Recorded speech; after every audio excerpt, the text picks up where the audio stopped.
Have you ever noticed the letters and numbers on the back of cars and wondered what they mean? They're not just random, they're codes that tell a story about the car. Today we're breaking it down so you'll always know what you're looking at. Welcome to my channel where we simplify automotive knowledge for everyone. The letters and numbers on the back of cars, often called badges, are placed there by manufacturers to give specific details about the vehicle. They usually indicate the model or series, identifying the car's family or type, the engine size or power, telling you how powerful the car is, trim level, showing which features or luxury level the car has, special features, such as hybrid or electric technology. Let's look at this example. BMW 330i. 3 refers to the series or model, which in this case is BMW's compact executive car lineup. 30 refers to the engine size or performance level.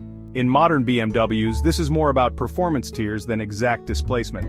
I stands for injection, a historical term that indicates the car uses fuel injection. Now let's decode C200DC stands for the class, which is Mercedes's mid-size luxury sedan range. 200 refers to the engine power or size, in this case, a 2.0-liter engine equivalent. D indicates it's a diesel engine. For Audi's A440 TFSI, a 4 tells you the model series. 40 is Audi's performance scale, representing a specific horsepower range.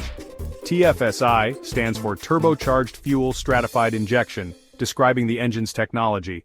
Trim levels and variants are where it gets exciting. These badges tell you about the car's features or performance upgrades. For example, Sport means sporty design and handling. RS on an Audi means it's a high-performance racing version. L on some luxury cars like Lexus LS refers to an extended wheelbase. Some badges highlight special technologies. Hybrid indicates a mix of gasoline and electric power. EV means it's an electric vehicle, running entirely on batteries. Manufacturers like Tesla skip letters and numbers entirely, focusing on their model names like Model S or Model 3. And there you have it, a quick guide to decoding the letters and numbers on the back of cars.